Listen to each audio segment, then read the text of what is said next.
ഈ വീഡിയോയിൽ പാകിസ്ഥാൻ അവരുടെ ഉള്ളിൽ റെയർ എർത്ത് എലമെന്റ്സ് ഉണ്ട് എന്ന് പറഞ്ഞുകൊണ്ട് അമേരിക്കയെ പറ്റിച്ചുകൊണ്ട് നടത്തുന്ന ചില നാടകങ്ങൾ. ഈ ഒരു വിഷയമാണ് നമ്മൾ നോക്കുന്നത്. ഇതിന്റെ പെർസ്പെക്റ്റീവ് എന്ന് പറഞ്ഞാൽ രണ്ട് പെർസ്പെക്റ്റീവാണ്. അതായത് അമേരിക്കയുടെ പെർസ്പെക്റ്റീവ് എന്താണ്, പാകിസ്ഥാന്റെ പെർസ്പെക്റ്റീവ് എന്താണെന്നുള്ളതാണ്. രണ്ട് തരത്തിലാണ് ഇവിടെ നോക്കുന്നത്. പാകിസ്ഥാൻ ശരിക്കും പറഞ്ഞാൽ പൈസ ഇല്ലാതെ ഭയങ്കര ബുദ്ധിമുട്ടിലിരിക്കുകയാണ്. ഈ മാസത്തോടു കൂടി ഏതാണ്ട് 27 ബില്യൺ വർത്ത് വരുന്ന ആ ഒരു ഇൻസ്റ്റാൾമെന്റ് എമൗണ്ട് ചൈനയ്ക്ക് അടയ്ക്കാനുണ്ട് പാകിസ്ഥാൻ. ആ രീതിയിലാണ് കാര്യങ്ങൾ മുന്നോട്ട് പോയിക്കൊണ്ടിരിക്കുന്നത്. അതായത് ഈ മാസത്തോടു കൂടി പാകിസ്ഥാൻ ഇതുവരെ ചൈനയുടെ നിന്ന് മേടിച്ച കടത്തിന്റെ ആ ഒരു പലിശയോടുകൂടി ചേർത്തുള്ള ആ ഒരു ഇൻട്രസ്റ്റിന്റെ ആ ഡ്യൂ ആണ് പറയുന്നത്. ആ ഡ്യൂ 27 ബില്യൺ ആയിരിക്കുകയാണ്. ആ 27 ബില്യൺ തിരിച്ചടവ് അടച്ചു തീർക്കാനുള്ള സമയമാണ്. എല്ലാവർക്കും അറിയാവുന്ന പോലെ തന്നെ ചൈന പാകിസ്ഥാന്റെ ഉള്ളിലേക്ക് നടത്തിയിരിക്കുന്ന ഇൻവെസ്റ്റ്മെന്റ് എന്ന് പറഞ്ഞാൽ ഏതാണ്ട് 70 മുതൽ 80 ബില്യൺ US$ വർത്ത് വരും. അപ്പൊ അതിൽ ഏതാണ്ട് 27 ബില്യൺ തിരിച്ചടവ് അടയ്ക്കാനുള്ള സമയമായിരിക്കുകയാണ് പാകിസ്ഥാന്. അപ്പം പാകിസ്ഥാൻ ഇപ്പൊ ചെയ്തുകൊണ്ടിരിക്കുന്ന പ്രവൃത്തി എന്ന് പറഞ്ഞാൽ പാകിസ്ഥാൻ പൈസ വേണമെങ്കിൽ ചൈനയും അമേരിക്കയും ഒപ്പം നിർത്തുക എന്നുള്ളൊരു തന്ത്രമാണ് അവരിപ്പോ പ്രയോഗിക്കുന്നത്. ഇനിയിപ്പോ പാകിസ്ഥാൻ പറയുന്നത് പോലെ ഇവർ ഈ അസീം മുനീർ ഇത്രമാത്രം വളരെ സീരിയസ് ആയിട്ട് പോയിട്ട് ഈ ബ്രീഫ് കേസ് ഒക്കെ തുറന്നു കാണിച്ചല്ലോ. അപ്പൊ അതിന്റെ ഒരു യാഥാർത്ഥ്യം എന്താണെന്ന് നമ്മൾ കുറച്ച് ചകഞ്ഞ് നോക്കുമ്പോഴത്തേക്ക് മനസ്സിലാക്കാൻ പറ്റിയത് പാകിസ്ഥാനിൽ എന്തെങ്കിലും ഉണ്ടോ എന്ന് നമ്മൾ നോക്കുമ്പോഴത്തേക്ക് ഉണ്ട്. അത് ഒരുപാടില്ല.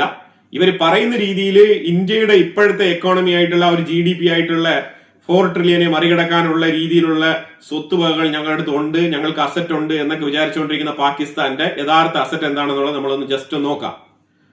അതിനു മുമ്പായിട്ട് നിലവിൽ അമേരിക്കയ്ക്ക് പാകിസ്ഥാൻ കൊടുക്കുന്ന ഒരു പോർട്ട്, ആ പോർട്ട് എന്ന് പറഞ്ഞാല് ബസ്നി എന്ന് പറഞ്ഞ ഒരു സ്ഥലത്താണ് ഈ പോർട്ട് ഇവർ കൊടുക്കുന്നത്. ഈ ബസ്നി എന്ന് പറഞ്ഞ സ്ഥലം ഈ ലൊക്കേഷൻ മാപ്പിൽ ഞാൻ കാണിക്കുന്ന ഈ ഒരു കോർണർ എഡ്ജിൽ വരുന്ന ഒരു സ്ഥലമാണ്. ഈ ബസ്നി എന്ന് പറഞ്ഞ ലൊക്കേഷൻ ഇരിക്കുന്നത് ബലൂചിസ്ഥാനിലാണ്. അപ്പൊ ശരിക്കും പറഞ്ഞാൽ ബലൂചിസ്ഥാനിൽ അമേരിക്കയ്ക്ക് ഒരു മിലിറ്ററി ബേസ് ഒരുക്കി കൊടുക്കുകയാണ് പ്രത്യക്ഷത്തിൽ പാകിസ്ഥാൻ ചെയ്യുന്നത്. ഇതിലൂടെ പാകിസ്ഥാൻ വരുത്തി വെക്കുന്ന ചില അപകടകരമായിട്ടുള്ള കാര്യങ്ങളുണ്ട്. ഈ ബസ്നി എന്ന് പറഞ്ഞ ഒരു പോർട്ട് ശരിക്കും ഈ ഗ്വാഡാർ എന്ന് പറഞ്ഞ ആ ഒരു സ്ഥലത്താണ് സ്ഥിതി ചെയ്യുന്നത്. ഈ ഗ്വാഡാറിലെ മെയിൻ പോർട്ട് ചൈനയാണ് ഡീൽ ചെയ്യുന്നത്. ചൈന ആ പോർട്ട് ഡീൽ ചെയ്ത് ഇപ്പൊ സിപെക്കിന്റെ ചൈന പാകിസ്ഥാൻ എക്കണോമിക് കോറിഡോറിന്റെ ഭാഗമായിട്ട് വരുന്ന ആ ഒരു ക്രൗൺ ഓഫ് ജ്വൽ എന്ന് വിളിക്കപ്പെടുന്ന ഈ ഒരു ഗ്വാഡാർ പോർട്ട് എന്നുള്ളത് ചൈന കുറെ നാൾ കൊണ്ട് ഉപയോഗിച്ചുകൊണ്ടിരിക്കുകയാണ്. ഇപ്പൊ തൽക്കാലം അത് ഉപയോഗിക്കുന്നില്ല. കാരണം പാകിസ്ഥാന്റെ ഉള്ളിൽ തുടരെ നടക്കുന്ന ആക്രമണങ്ങളാണ്. അത് ചൈനീസ് പൗരന്മാർക്ക് സെക്യൂരിറ്റി ഒരുക്കാൻ കഴിയുന്നില്ല. അതിലുപരിയായിട്ട് ഇപ്പം POK മേഖലയിലൂടെയാണ് ആ റോഡ് കടന്നു പോകുന്നത്. POK ആണെങ്കിൽ കഴിഞ്ഞ 12 ദിവസമായിട്ട് നിരന്തരം പ്രക്ഷോഭത്തിൽ കിടന്ന് എഴയുകയാണ്. അപ്പൊ അതുകൊണ്ട് ഒരു രീതിയിൽ മുന്നോട്ട് പോകാൻ കഴിയാത്ത അവസ്ഥയാണ് ചൈനയ്ക്കുള്ളത്. ചൈന ഓൾറെഡി തന്നെ ഞങ്ങൾക്ക് അടയ്ക്കാനുള്ള തിരിച്ചടവെങ്കിലും അടയ്ക്കണം എന്നുള്ള നിലയിലുള്ള ടോക്കൊക്കെ ഓൾറെഡി തന്നെ മുന്നോട്ട് വെച്ചിട്ടുണ്ട്. ആ സാഹചര്യത്തിലാണ് അമേരിക്ക ഈ തലവേനയും കുരുക്കും പിടിച്ച സ്ഥലത്ത് ഒന്ന് എത്തി നോക്കാൻ ആഗ്രഹിച്ച് ഈ ബസ്നി എന്ന് പറഞ്ഞ സ്ഥലത്ത് അമേരിക്കയ്ക്ക് ഒരു ബേസ് നിർമ്മിക്കാൻ വേണ്ടിയിട്ട് അവർ വരുന്നത്. ഇപ്പൊ ഈ ബസ്നി എന്ന് പറഞ്ഞ പോർട്ടിൽ നിന്ന് ചൈന നയിക്കുന്ന ഗ്വാദാർ പോർട്ടിലേക്ക് 60 മൈലാണ് ആ ഒരു ഡിസ്റ്റൻസ്. അതേസമയം ഇപ്പുറത്ത് നോക്കുകയാണെന്നുണ്ടെങ്കിൽ ചാബഹാർ പോർട്ടിലുള്ളത് ഇന്ത്യയും ഇറാനുമാണ്. ഭാവിയിൽ ചൈനയും ഈ ഒരു പോർട്ട് ഉപയോഗിക്കാനുള്ള സാധ്യതയുണ്ടെന്നാണ് മനസ്സിലാക്കാൻ പറ്റുന്നത്. അത് ഇന്ത്യ, ചൈന, ഇറാൻ 3 പേരും കൂടി ചേർന്ന് ചാബഹാർ പോർട്ട് ഉപയോഗിക്കും എന്നാണ് മനസ്സിലാക്കാൻ പറ്റുന്നത്. അതിലേക്കുള്ള ചർച്ചകളൊക്കെ മുന്നോട്ട് പോകുന്നുണ്ട്. അത് എത്രയും വേഗം പാകിസ്ഥാന്റെ ഉള്ളിലേക്ക് ഈ ബസ്നി എന്ന് പറഞ്ഞ സ്ഥലത്ത് അമേരിക്കൻ ബേസ് അഥവാ അമേരിക്കൻ പോർട്ട് അവിടെ വരുന്നു, അതിനനുസരിച്ച് അത്രയും ഫാസ്റ്റ് ആൻഡ് ഫ്യൂരിയസ് ആയിട്ടായിരിക്കും ഇന്ത്യ, ചൈന, ഇറാൻ 3 പേരും കൂടി ചേർന്ന് ചാബഹാർ പോർട്ട് ഓപ്പറേറ്റ് ചെയ്യാൻ പോകുന്നത്. ഇതിനെ ആന്റിസിപ്പേറ്റ് ചെയ്താണ് ആ ഒരു ഡിസിഷൻ വരുന്നത്. ഈ ബസ്നി എന്ന് പറഞ്ഞ സ്ഥലത്തിൽ നിന്നും ചാബഹാർ പോർട്ടിലേക്കുള്ള ദൂരം എന്ന് പറഞ്ഞാൽ ഏതാണ്ട് 100 മൈൽസ്. വളരെ ചെറിയ ഡിസ്റ്റൻസ് ആണ്. അപ്പൊ നിങ്ങളൊന്ന് ആലോചിച്ചോണം, ഈ ബസ്നി എന്ന് പറഞ്ഞ ആ ഒരു തുറമുഖം പാകിസ്ഥാൻ അമേരിക്കയ്ക്ക് ഓഫർ ചെയ്തെങ്കിൽ അവിടെ അമേരിക്കയുടെ വാർഷിപ്പുകൾ വരുമോ ഇല്ലയോ എന്നുള്ളത് ജസ്റ്റ് ഒന്ന് ആലോചിച്ച് നോക്കിയാൽ മതി. തീർച്ചയായിട്ടും അമേരിക്കയുടെ വാർഷിപ്പുകൾ അവിടെ വരും, അമേരിക്കയുടെ റഡാർ സ്റ്റേഷൻസ് അവിടെ വരും. അമേരിക്കയ്ക്ക് അഫ്ഗാനിസ്ഥാനിൽ ഒരു ബേസ് കിട്ടുന്നില്ല എന്നുണ്ടെങ്കിൽ പാകിസ്ഥാനിലെ ഈ ഒരു സ്ഥലം അമേരിക്കയ്ക്ക് വളരെ നിർണായകമായിട്ടുള്ള ഒരു സ്ഥലമായിട്ട് മാറും. അത് 100% ഉറപ്പുള്ള കാര്യമാണ്. അമേരിക്കയുടെ ബേസ് എന്ന് പറഞ്ഞാൽ എങ്ങനെയാണെന്ന് നിങ്ങൾക്ക് വളരെ നന്നായിട്ട് അറിയാലോ. അവർ കംപ്ലീറ്റ് സെപ്പറേറ്റ് ആക്കി ആ ഒരു ഏരിയയെ ചെറിയൊരു അമേരിക്കയായിട്ട് തന്നെ മാറ്റും.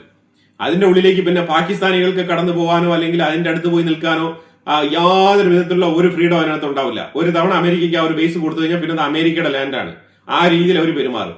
പിന്നെ പാകിസ്ഥാന്റെ ഉള്ളിലേക്ക് ഏത് രീതിയിലുള്ള എന്തെല്ലാം പ്രക്ഷോഭങ്ങൾ, അടിപിടി. അമേരിക്കയ്ക്ക് ഈ സ്ഥലത്തിലേക്കുള്ള താല്പര്യം എന്താണെന്ന് പറഞ്ഞാല്, ഒന്ന് എന്തെങ്കിലുമൊക്കെ പാകിസ്ഥാൻ പറയുന്ന കണക്ക് എന്തെങ്കിലും അല്ലറ ചില്ലറ രീതിയിൽ ചില റെയർ എർത്ത് എലമെന്റ്സോ അങ്ങനെ സ്വർണമോ കോപ്പറോ എന്തെങ്കിലും ഉണ്ടെങ്കിൽ അതൊന്ന് മൈൻഡ് ചെയ്ത് എടുക്കാം. അത് വളരെ ബേസിക് ആയിട്ടുള്ള വളരെ ലോവസ്റ്റ് പ്രയോറിറ്റിയാണത്. പിന്നെ ഇതിനേക്കാളും പ്രാധാന്യമുള്ളത് ചൈനയെ ഗണ്ണിക്കുക എന്നുള്ളതാണ്. ചൈനയുടെ ആധിപത്യത്തിനെ ചെറുക്കുക, പാകിസ്ഥാനെ പൂർണ്ണമായിട്ടും ചൈനീസ് പക്ഷത്തേക്ക് അങ്ങനെ തന്നെ വിടാതെ ഒരു പരിധി വരെ ഒരു മിഡിൽ സ്റ്റാൻഡിൽ നിർത്താനും പാകിസ്ഥാനെ എപ്പോഴൊക്കെ വേണോ ആ ഒരു സമയത്തൊക്കെ അമേരിക്കൻ ചൊൽപ്പടിക്ക് നിർത്താനും ആ തന്ത്രം പ്രയോഗിക്കുന്നതിന്റെ ഭാഗമായിട്ടാണ് ശരിക്കും പറഞ്ഞാൽ പാകിസ്ഥാന്റെ ഉള്ളിലേക്ക് അമേരിക്ക വരണമെന്ന് ആഗ്രഹിക്കുന്നത്. അപ്പൊ അതിലൂടെ ഇന്ത്യയെ ഒന്ന് കൗണ്ടർ ചെയ്യാം, ഇന്ത്യയെ ഒന്ന് ബാലൻസ് ചെയ്യാം, ആ ഒരു പ്രതീക്ഷ അവർക്കുണ്ട്. പിന്നെ അറബിക്കടലിലേക്കുള്ള ഒരു എൻട്രൻസ് അതും കൂടി അമേരിക്ക ആഗ്രഹിക്കുന്നുണ്ട്. കാരണം ഇവിടെ ഇന്ത്യയെ ഏറ്റവും കൂടുതലായിട്ട് അമേരിക്ക ആശ്രയിച്ച് നിൽക്കുന്നത് വേറെ എന്തുകൊണ്ടാണ്? ഇൻഡോ പസഫിക് മേഖലയിലുള്ള ഒരു ഡോമിനേഷൻ. അപ്പൊ ആ ഒരു ഇൻഡോ പസഫിക് മേഖലയിലേക്കുള്ള ഒരു ഓപ്പണിംഗ് ആയിട്ട് ഈ ഒരു അറേബ്യൻ സീയില് അമേരിക്കയുടെ സാന്നിധ്യം, അതാണ് അമേരിക്ക ആഗ്രഹിക്കുന്നത്. അമേരിക്ക ഇന്ത്യക്കെതിരെ താരിഫ് ഇട്ട സമയത്ത് ഒരുപാട് ജിയോ പൊളിറ്റിക്കൽ അനാലിസ്റ്റുകളൊക്കെ പറഞ്ഞു വെച്ചിരുന്നത് ഇൻഡോ പസഫിക് മേഖലയിൽ ഇന്ത്യയെ ഒഴിവാക്കാൻ പറ്റാത്ത രീതിയിലാണ് കാര്യങ്ങളുള്ളത്. അപ്പൊ അതുകൊണ്ട് ട്രംപ് ഈ രീതിയിൽ പെരുമാറരുത്, ഇന്ത്യയുമായിട്ട് നമ്മൾ ഇൻഡോ പസഫിക്കിൽ വളരെ സ്ട്രാറ്റജിക് ആയിട്ടുള്ള ഒരു പാർട്ണറാണ് ഇന്ത്യ എന്നാണ് പറഞ്ഞു വെച്ചിരുന്നത്. അപ്പം ആ ഒരു പോയിന്റ് ആണ് ഏറ്റവും വാലിഡിറ്റി ഉള്ള പോയിന്റ് ആയിട്ട് അമേരിക്കയിൽ സെനറ്റിലായാലും ശരി കോൺഗ്രസിലും അവിടുത്തെ പ്രതിനിധികൾ സംസാരിച്ചത്. അപ്പൊ ആ ഒരു പോയിന്റിനെ കൗണ്ടർ ചെയ്യാം, പാകിസ്ഥാനെ വെച്ച് കൗണ്ടർ ചെയ്യാം എന്നാണ് അമേരിക്ക ചിന്തിക്കുന്നത്. അപ്പൊ അതുകൊണ്ടാണ് ഈ ഒരു പോർട്ടിലേക്ക് കൂടുതൽ താല്പര്യം കാണിക്കുന്നത്. പക്ഷെ അത് അത്ര എളുപ്പമല്ല. കാരണം ഇന്ത്യ എന്ന് പറയുമ്പോൾ ഇന്ത്യയുടെ സ്പേസ് വളരെ വലുതാണ്. ഇന്ത്യൻ ഓഷൻ സൈഡ്, അതേപോലെ അറബിക് ഓഷൻ സൈഡ്, ഇപ്പുറത്ത് ബേ ഓഫ് ബംഗാൾ ആയിക്കോട്ടെ, ഇവിടെ എല്ലാം തന്നെയും ഇന്ത്യയുടെ സാന്നിധ്യം വളരെ വളരെ വലുതാണ്. അപ്പൊ അതുകൊണ്ട് അമേരിക്കയ്ക്ക് അത്രയും ദൂരെ നിന്ന് വന്നിട്ട് പാകിസ്ഥാനെ മാത്രം ഒരു സെൻട്രൽ പൊസിഷനായിട്ട് എടുത്തുകൊണ്ട് അറബിക് ഓഷനിലോ അല്ലെങ്കിൽ ഇൻഡോ പസഫിക് റീജിയനിൽ അത്ര വലിയ ഡോമിനേഷൻ ഉണ്ടാക്കാൻ കഴിയില്ല. കാരണം നമ്മളും ഷിപ്പൊക്കെ ബിൽഡ് ചെയ്യും, അമേരിക്കയ്ക്ക് ഷിപ്പ് ബിൽഡിംഗ് പോലും ഇപ്പൊ ഇല്ല. അതാണ് ഇപ്പൊ നിലവിലത്തെ അവസ്ഥ. പക്ഷേ ഇന്ത്യക്കാണെങ്കിൽ on ship building India already തന്നെ ബിൽഡ് ചെയ്ത് കൊണ്ടുവന്നുകൊണ്ടിരിക്കുകയാണ്. 200+ വാർഷിപ്പുകൾ അണ്ടർ കൺസ്ട്രക്ഷനിലാണ് ഇന്ത്യക്ക്. അപ്പൊ ഇതെല്ലാം കൂടി നോക്കുമ്പോഴത്തേക്കും ഇന്ത്യ, ചൈന, റഷ്യ ഈ രീതിയിലുള്ള ആ ഒരു കൂട്ടുകെട്ട് ഈ മേഖലയിൽ വളരെയധികം സ്ട്രെങ്തൻ ചെയ്ത് നിൽക്കുന്ന സാഹചര്യമാണ്. അത് അമേരിക്ക, പാകിസ്ഥാൻ എന്ന് പറഞ്ഞ ഒറ്റ രാജ്യത്തിനെ കൊണ്ട് ഇവിടെ അതിനൊരു സൊല്യൂഷൻ ഉണ്ടാക്കാൻ കഴിയില്ല. പിന്നെ അമേരിക്ക വിചാരിക്കുന്നെങ്കിൽ വിചാരിച്ചോട്ടെ. അപ്പൊ ഈ രീതിയിലുള്ള ബെനിഫിറ്റ് ആണ് അമേരിക്ക കരുതിക്കൊണ്ട് പാകിസ്ഥാനുള്ളിലേക്ക് വരുന്നത്. പാകിസ്ഥാനികൾ എന്താണ് വിചാരിച്ചിരിക്കുന്നത്? പാകിസ്ഥാനികൾ വിചാരിച്ചിരിക്കുന്നത് ശരിക്കും പറഞ്ഞാൽ അറബിക് രാജ്യങ്ങളെ കണ്ടോ, നമ്മളുടെ ദൈവം നമുക്ക് എല്ലാ അനുഗ്രഹങ്ങളും തരും, നമ്മൾ കുറെ കഷ്ടപ്പെടുന്നെങ്കിലും നമ്മൾക്ക് ഈ ഭൂമിയുടെ അടിയിൽ എന്തൊക്കെയോ നിധികൾ ഒളിപ്പിച്ചു വെച്ചിട്ടുണ്ട്, അപ്പൊ അത് നമ്മൾ നിരന്തരം നമ്മളുടെ പ്രാർത്ഥനയിലൂടെ ഇതൊക്കെ നേടിയെടുക്കാൻ പറ്റുമെന്നുള്ള രീതിയിൽ അവരുടെ ആർമിയുടെ ചീഫായിട്ടുള്ള അസീം മുനീർ വരെ ഇതേ സെയിം ഡയലോഗ് പറഞ്ഞാണ് ആ ജനങ്ങളെ പറ്റിക്കുന്നത്. അതായത് അവരെ ഈ തീവ്രമായിട്ടുള്ള ഒരു വിശ്വാസം അങ്ങോട്ട് പകർന്നു കൊടുക്കുക, എന്നിട്ട് ജനങ്ങളെ പൊട്ടന്മാരാക്കിയിട്ട് യുവമാരെ സുഖിച്ചങ്ങ് ജീവിക്കുകയാണ്. ഇതാണ് നടന്നുകൊണ്ടിരിക്കുന്നത്. ഈ മണ്ണിന്റെ ഉള്ളിൽ അങ്ങനെ വലിയ നിധി ശേഖരങ്ങളൊന്നുമില്ല. ഇപ്പൊ ഇന്ത്യക്കുള്ളിലും കോലാറിൽ ഗോൾഡ് ഉണ്ട്, പക്ഷെ നമ്മൾ എടുക്കുന്നില്ല. എന്തുകൊണ്ടാണ്? കാരണം ഇവിടെ എടുത്ത് നമ്മൾ അത് റിഫൈൻ ചെയ്ത് ആ ഒരു പ്രോസസ്സിങ്ങിനുള്ള കോസ്റ്റിനേക്കാളും എളുപ്പത്തിൽ നമുക്ക് പുറത്തുനിന്നുള്ള സ്വർണം ഇറക്കുമതി ചെയ്യുന്നതാണ് ഈസി. അതാണ് മനസ്സിലാക്കേണ്ടത്. അപ്പൊ ആ ഒരു ചെലവ് കൂടുതലാണെന്ന് പറഞ്ഞിട്ടാണ് നമ്മൾ അത് എടുക്കാത്തത്. അല്ലാതെ ഇന്ത്യക്കുള്ളിൽ സ്വർണം ഇല്ലാഞ്ഞിട്ടല്ല. ഇവരുടെ പാകിസ്ഥാന്റെ ഉള്ളിലുള്ള യഥാർത്ഥത്തിൽ ഇതുവരെ കണ്ടെത്തിയിരിക്കുന്ന ആ ഒരു നിധി എന്താണെന്നുള്ളത് ജസ്റ്റ് ഒന്ന് നമുക്ക് നോക്കാം. ഇപ്പൊ അവിടെ ആകെ നടന്നുകൊണ്ടിരിക്കുന്ന ഒരു പ്രോജക്ട് എന്ന് പറഞ്ഞാൽ ചൈനയുടെ ഒരു കോപ്പർ പ്രോജക്റ്റ് ആണ്. ചൈന അവിടെ നിന്ന് കോപ്പർ മൈനിങ് ചെയ്യുന്നുണ്ട്. അത് നമ്പർ 1. 13 മില്യൺ ടൺ കോപ്പർ ആണ് അവിടെ ഉള്ളത്. അതുപോലെ 18 മില്യൺ ടൺ ഗോൾഡ് ആണ് പാകിസ്ഥാന്റെ ഉള്ളിലുള്ളത്. 18 million ton gold, 13 million ton copper ആണ്. അത് ചൈന ഓൾറെഡി തന്നെ ആ പ്രോസസ് നടത്തിക്കൊണ്ടിരിക്കുകയാണ്, ചൈനീസ് കമ്പനി.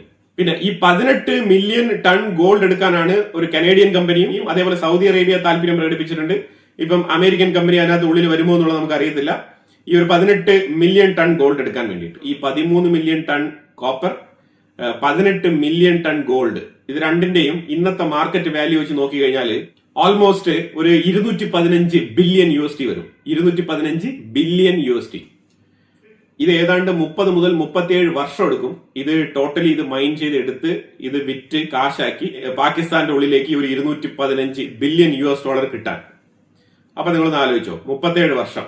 അതാണ് നിങ്ങൾ കാൽക്കുലേറ്റ് ചെയ്യേണ്ടത്. അപ്പൊ ഇത്രയും വർഷം കൊണ്ട് ജനറേറ്റ് ആയി വരാൻ പോകുന്ന ഒരു റവന്യൂ ആണ് ജസ്റ്റ് 214 ബില്യൺ എന്ന് പറയുന്നത്. ഇത് വളരെ തുച്ഛമായ എമൗണ്ട് ആണ്. ഇന്നത്തെ ഒരു അവസ്ഥ വെച്ച് നോക്കുകയാണെന്നുണ്ടെങ്കിൽ പാകിസ്ഥാന്റെ കടം മുഴുവനായിട്ടും അടയ്ക്കാൻ തന്നെ അത് തികയുമെന്ന് തോന്നുന്നില്ല. ഇതാണ് ഇവരുടെ ഉള്ളിലുള്ള ഈ അസറ്റ് എന്ന് പറയുന്നത്. ഇതിനെ കാണിച്ചുകൊണ്ടാണ് ട്രംപിനെ പറ്റിച്ചുകൊണ്ടിരിക്കുന്നത്. ഇവര് ട്രംപിനെ പറ്റിക്കുന്നു എന്നുള്ളത് ഇവർക്ക് നന്നായിട്ട് അറിയാം, ട്രംപിനും അത് നന്നായിട്ട് അറിയാം യവന്മാരെ നമ്മളെ പറ്റിക്കുകയാണെന്നുള്ളത്. പക്ഷേ ഇത് വെച്ചിട്ട് മുതലെടുപ്പ് നടത്തിക്കൊണ്ട് അമേരിക്കയുടേതായിട്ടുള്ള ഒരു സ്വഭാവം ഉണ്ടല്ലോ, ആ രീതിയിലാണ് ഇവരൊരു ബേസ് ഒക്കെ ഞങ്ങൾക്ക് തരൂ, ഒരു പോർട്ടൊക്കെ ഞങ്ങൾക്ക് തരൂ എന്ന് പറഞ്ഞുകൊണ്ട് നൈസായിട്ട് അമേരിക്ക പാകിസ്ഥാന്റെ ഉള്ളിലേക്ക് കടന്നു വരുന്നത്. ഇനി ഇതിനകത്തുള്ള ഡേഞ്ചർ എന്താണ്? 2 സൂപ്പർ പവർ, ചൈനയും അമേരിക്കയും, രണ്ടും അങ്ങോട്ടും ഇങ്ങോട്ടും എതിർപ്പുള്ള ആൾക്കാർ. ഈ എതിർചേരിയിൽ നിൽക്കുന്ന ചൈനയും അമേരിക്കയും ഒരേ സ്ഥലത്ത് വെറും 60 മൈൽ ദൂരങ്ങളിൽ മാത്രം കൊണ്ട് നിലനിർത്തുക എന്ന് പറഞ്ഞു കഴിഞ്ഞാൽ ഇതേപോലത്തെ മണ്ടത്തരം ലോകത്ത് ഏതെങ്കിലും രാജ്യം കാണിക്കുമോ? പോട്ടെ, ബംഗ്ലാദേശ് കാണിക്കുമോ? മാലിദ്വീപ് കാണിക്കുമോ? ശ്രീലങ്ക കാണിക്കുമോ? ഈ ലോകത്തുള്ള ഒരു ചെറിയ രാജ്യം പോലും ഈ രീതിയിലുള്ള ഡിപ്ലോമാറ്റിക് എറർ, ഒരു മിസ്റ്റേക്ക് കാണിക്കില്ല. പക്ഷെ അത് പാകിസ്ഥാൻ കാണിക്കുകയാണ്. അതിന്റെ വരും വരായികളെ കുറിച്ചുള്ള നല്ല ധാരണയുണ്ട് ഇവർക്ക്. പക്ഷെ രാജ്യം എങ്ങനെ നശിച്ചു പോയാലും കുഴപ്പമില്ല, ഇപ്പൊ തൽക്കാലം ജീവിക്കുന്ന ഞങ്ങൾക്ക് എന്തെങ്കിലും കിട്ടിയാൽ മതി എന്നുള്ള അസീം മുനീറിന്റെയും ഇപ്പൊ നിലവിലെ പാകിസ്ഥാൻ ഭരിക്കുന്ന ആൾക്കാരുടെയും ആ ഒരു മാനസികാവസ്ഥയാണ്. അതാണ് മനസ്സിലാക്കേണ്ടത്. പക്ഷെ ഇതിനെ വിശ്വസിച്ചിരിക്കുന്ന ജനങ്ങൾ പൊട്ടന്മാര്. ഇതിനു മുമ്പ് തന്നെ ഇമ്രാൻഖാൻ അമേരിക്കയുമായിട്ട് ലിഥിയം മൈനിങ് ചെയ്യാൻ വേണ്ടിയിട്ടുള്ള കരാർ ഒപ്പിട്ടിട്ടുണ്ടായിരുന്നു. അതായത് മൈനിങ് ചെയ്യുന്നതല്ല, R&D വർക്കിന് വേണ്ടിയിട്ടാണ്, റിസർച്ച് ആൻഡ് ഡെവലപ്മെന്റ്. അത് ഇമ്രാൻഖാൻ ഒപ്പിട്ടത് POK മേഖലയിലാണ്. അവിടെ POK മേഖലയിലാണ് ഈ ലിഥിയം ഡെപ്പോസിറ്റ് ഉണ്ടെന്നുള്ള ആ ഒരു ധാരണയുള്ളതും അവിടെ മൈനിങ് ചെയ്യാം. അതായത് ഇന്ത്യ കശ്മീരിന്റെ ഭാഗത്ത് കുറച്ച് ലിഥിയം ഡെപ്പോസിറ്റ് കണ്ടെത്തിയിട്ടുണ്ടായിരുന്നു. അപ്പൊ അതിനെ തുടർന്നാണ് അവർക്ക് ഈ ഒരു ധാരണ ഉണ്ടായത്. അവരും അവരുടെ സൈഡിൽ ഇതിനെക്കുറിച്ചുള്ള റിസർച്ച് ആൻഡ് അനാലിസിസ് ചെയ്യാം എന്നുള്ള ഒരു തീരുമാനത്തിലെത്തിയത്. അതിന്റെ പേരിലാണ് അമേരിക്കയെ ക്ഷണിച്ചു വരുത്തിയത്. പക്ഷെ അമേരിക്ക ഈ ഡിസ്പ്യൂട്ടഡ് ലാൻഡിൽ അത് ചെയ്യാൻ കുറച്ച് ബുദ്ധിമുട്ടുണ്ട് എന്ന് പറഞ്ഞിട്ട് അന്ന് മാറി നിൽക്കുകയാണ് ചെയ്തത്. ഇമ്രാൻഖാനെ പുറത്ത് കൊണ്ടുവരണം എന്ന് അമേരിക്ക ആഗ്രഹിച്ചതിന്റെ പ്രധാനപ്പെട്ട കാരണം ഇമ്രാൻഖാന് അമേരിക്കയോട് ഉണ്ടായിരുന്ന വ്യാപാര താല്പര്യം. ആ വ്യാപാര താല്പര്യം കണ്ടെത്തിക്കൊണ്ടാണ് അസീം മുനീർ പെട്ടെന്ന് തന്നെ ചാടിക്കേറി എന്തിന് ഇമ്രാൻഖാനെ ഇപ്പൊ പുറത്തിറക്കണം, ഞങ്ങൾ തന്നെ വ്യാപാരത്തിന് റെഡിയാണ്, പാകിസ്ഥാനിൽ എന്ത് വേണമെങ്കിലും നിങ്ങൾ എടുത്തോ എന്ന് പറഞ്ഞിട്ട് പിച്ചച്ചട്ടിയുമായിട്ട് അങ്ങോട്ട് പോയി നിന്നത്. ഇതാണ് സംഭവിച്ചിരിക്കുന്നത്. ഇനി ഇവരുടെ കയ്യിലെ കുറച്ച് ഈ ഖൈബർ പഖ്തൂൺഖ്വ മേഖലയിലായിക്കോട്ടെ കുറച്ച് ഗ്രാനൈറ്റ് അഥവാ തോറിയം, യുറേനിയം അങ്ങനത്തെ കുറച്ച് സംഭവങ്ങളൊക്കെ ഉണ്ടെന്ന് ഇവർ അവകാശപ്പെടുന്നുണ്ട്. ഇതൊന്നും തന്നെ ഇതുവരെ പ്രൂഫ് ഇല്ലാത്ത കാര്യങ്ങളാണ്. ഖൈബർ പഖ്തൂൺഖ്വ മേഖലയിൽ ഇവർക്ക് പോയിട്ട് ഒരു രീതിയിലുള്ള മൈനിങ് നടക്കത്തില്ല, അവിടെ അപ്പോഴേ പൂട്ടും, അത് ഉറപ്പുള്ള കാര്യമാണ്. ഇപ്പം ബലൂചിസ്ഥാൻ മേഖലയിലും ഇതേ സ്ഥിതിയാണ്. അപ്പൊ ഇങ്ങനെ വെറും $215 ബില്യൺ മാത്രം വർത്ത് വരുന്ന ആ ഒരു പ്രോജക്ട് കയ്യിൽ വെച്ചുകൊണ്ടാണ് 4 ട്രില്യൺ 5 ട്രില്യൺ എക്കോണമിയെ വെല്ലുവിളിച്ചുകൊണ്ട് ഇന്ത്യയെ മറികടന്നുകൊണ്ട് അല്ല അറബ് രാജ്യങ്ങളെയൊക്കെ മറികടന്നുകൊണ്ട് ഇവരുടെ ടിക്ടോക്ക് ട്രോളുകളൊക്കെ കണ്ടു കഴിഞ്ഞാൽ ഇങ്ങനെ തന്നെയാണ് വരുന്നത്. അതായത് അറബികളൊക്കെ ഇനിയിപ്പോ പാകിസ്ഥാനിൽ വന്ന് പണിയെടുക്കും, ഈ രീതിയിലൊക്കെയാണ് ഇവരുടെ ഒരു തോട്ട് പ്രോസസ്സ്. അപ്പൊ ഇങ്ങനെ മറ്റുള്ളവരെ കഷ്ടപ്പെട്ട് അധ്വാനിച്ച് മുന്നോട്ട് പോകുന്ന മറ്റുള്ള രാജ്യങ്ങളെ കാണുമ്പോഴത്തേക്ക് ഇവർക്ക് ഇച്ചിരി ഇളക്കം കൂടുന്നത്. അമേരിക്കൻ മിനറൽ കമ്പനി പാകിസ്ഥാനുമായിട്ട് ഒരു എഗ്രിമെന്റ് സൈൻ ചെയ്തിട്ടുണ്ട്. ഒരു പ്രാഥമികമായിട്ടുള്ള ഒരു memorandum of understanding MOU sign ചെയ്തിരിക്കുകയാണ്. അപ്പൊ അതിന്റെ ബേസിസിൽ അവർ ഇനിയിപ്പോ ഇവിടെ വന്നിട്ട് R&D വർക്കുകളൊക്കെ സ്റ്റാർട്ട് ചെയ്യും. ഇപ്പൊ ഏതൊരു മിനറൽ മൈനിങ് കമ്പനി ആയാലും ഈ മിനറലുകളും കാര്യങ്ങളൊക്കെ ട്രാൻസ്പോർട്ടേഷൻ ചെയ്യാൻ വേണ്ടിയിട്ട് റെയിൽവേ ട്രാക്കുകളും കാര്യങ്ങളൊക്കെ വരും അവിടെ. ഇപ്പൊ ചൈന ഓൾറെഡി തന്നെ അവിടെ ട്രാക്കൊക്കെ ഇട്ടിട്ടുണ്ട്. അപ്പൊ ഇനി പാകിസ്ഥാനിൽ അമേരിക്കയും കൂടി ഇനി ട്രാക്ക് ഇടും. ഒന്ന് ആലോചിച്ച് നോക്കൂ, രണ്ട് സൂപ്പർ പവർ രാജ്യങ്ങളുടെ റെയിൽവേ ട്രാക്കുകൾ ഒരു രാജ്യത്തിലൂടെ പോകുക എന്നുള്ളത് അതൊക്കെ വലിയ ചാലഞ്ച് സൃഷ്ടിക്കുന്ന കാര്യങ്ങളാണ്.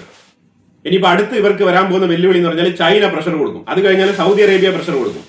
ചൈന കൊടുക്കാൻ പോകുന്ന പ്രഷർ എന്ന് പറഞ്ഞാൽ ഞങ്ങൾക്ക് അടയ്ക്കാനുള്ള ഒരു ഡീഫോൾട്ട് 27 ബില്യൺ ബാക്കി കിടപ്പുണ്ട്, അത് എപ്പോഴാണ് അടയ്ക്കാൻ പോകുന്നത് ചോദിച്ചു തുടങ്ങും.